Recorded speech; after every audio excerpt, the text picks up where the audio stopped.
Hello साथियों, नमस्कार। स्वागत है आपका एक और वीडियो में। तो हमें देखने को मिल रही है बिहार टीचर भर्ती 2023, जो एक बड़ी मात्रा में इसकी भर्ती आई हुई है। लगभग 1,70,000 के आसपास ये भर्ती आई हुई है।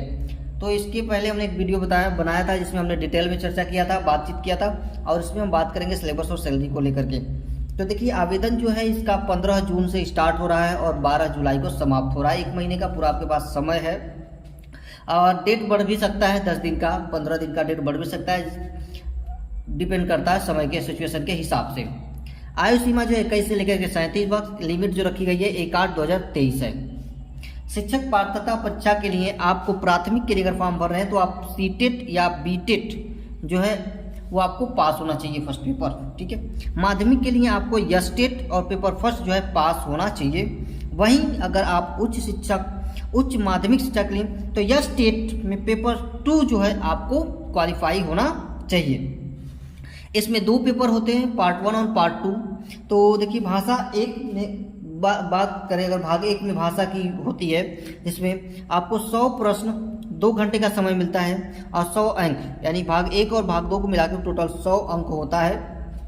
भाग 1 में आपका इंग्लिश होता है और भाग 2 में आपका हिंदी, बांग्ला और उर्दू, जो 75 नंबर का ये, 25 नंबर का ये, इन दोनों को मिला करके टोटल आपको 30% लाना अनिवार्य है। अगर आप 30% नहीं ला पाते हैं तो आप फेल माने जाएंगे, क्वालिफाई नहीं कर पाएंगे, आप आगे नहीं जा पाएंगे, ठीक है। इसलिए अगर पेपर आप चाहते हैं कि आगे जाएं तो आपको कम से कम 30% दोनों को मिला करके लाना ही लाना पड़ेगा, ठीक है। चलिए, अब इसके सिलेबस की बात करते हैं कि प्राथमिक के लिए और माध्यमिक के लिए, उच्च माध्यमिक के लिए इसका सिलेबस क्या रहेगा।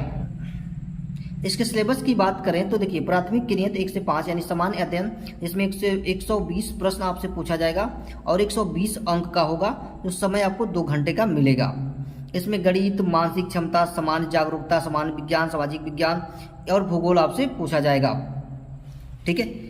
और माध्यमिक के लिए बात करें तो 9 से 10 यानी विषय एवं सामान्य अध्ययन। विषय का मतलब जो विषय आपका होगा, जो चूज किए होंगे वो विषय, तो इसमें आपसे 120 प्रश्न 120 अंक का होगा। समय आपको 2 घंटे मिलेगा। भाग 1 में टोटल 80 प्रश्न 80 नंबर के। अब विषय से आधारित क्वेश्चन ये आपके आएंगे, जो आपने सब्जेक्ट पढ़ा होगा, हिंदी पढ़ा, मैथ पढ़ा, बायोलॉजी पढ़ा, जूलॉजी पढ़ा, क्या पढ़ा आपने, उससे आपका फिजिक्स, केमिस्ट्री, जो भी आपने पढ़ा होगा उस विषय से आपका ये आएगा। भाग 2 में 40 क्वेश्चन 40 नंबर के, जो सामान्य अध्ययन से पूछे जाएंगे। उच्च माध्यमिक के लिए 11-12 के लिए विषय और सामान्य अध्ययन इसमें भी है। तो विषय 120 नंबर के इसमें प्रश्न आएंगे, 120 क्वेश्चन, 120 नंबर, 120 अंक के रहेंगे। समय आपको इसमें 2 घंटा का मिलेगा।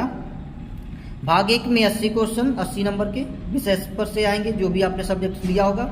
भाग 2 में 40 क्वेश्चन 40 नंबर के सामान्य अध्ययन से आएंगे, ठीक है। चलिए, अब हम बात करते हैं इसके सैलरी को लेकर के कि सैलरी कितनी मिलने वाली है तीनों को। देखिए, यहाँ पर तीनों को अलग अलग सैलरी मिलती है, प्राथमिक, माध्यमिक, उच्चतर यानी प्राइमरी, सेकेंडरी और हायर यानी सीनियर, ठीक है। सबको अलग अलग सैलरी मिलती है। तो किसको कितनी मिलती है, इन हैंड कितनी मिलती है, कितना एचआरए, कितना डीए, एमए, कितना जो भी करता है, सब कुछ हम लोग डिटेल में चर्चा करने वाले हैं। तो देखिए, बेसिक पेपर जो प्राथमिक के लिए मिलती है वो 25,000 है। एचआरए जो करता है आपका 2,000 है। डीए करता है जो वो 10,500 और एमए यानी मेडिकल अलाउंस जिसको कहते हैं 1,000 प्राथमिक के लिए, ठीक है।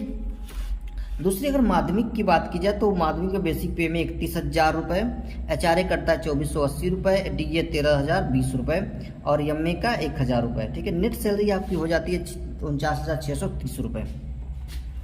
उच्चतर माध्यमिक के लिए तो देखिए, बेसिक पेपर 32,000, एचआरए आपका 2,560 रुपये कटता है, डीए आपका 13,440 रुपये और एमए 1,000। नेट सैलरी टोटल इसमें हो जाती है 51,130 रुपये। तो मुझे उम्मीद है कि सारी चीज़ें आपको समझ में आ गई होगी। अगर कहीं से डाउट हो तो आप हमें कमेंट करके पूछ सकते हैं। बाकी की जानकारी के लिए आप हमारे चैनल को सब्सक्राइब कर दीजिए, लाइक कीजिए, ताकि और भी आने वाली जो सूचना है वो आप तक पहुँचती रहे।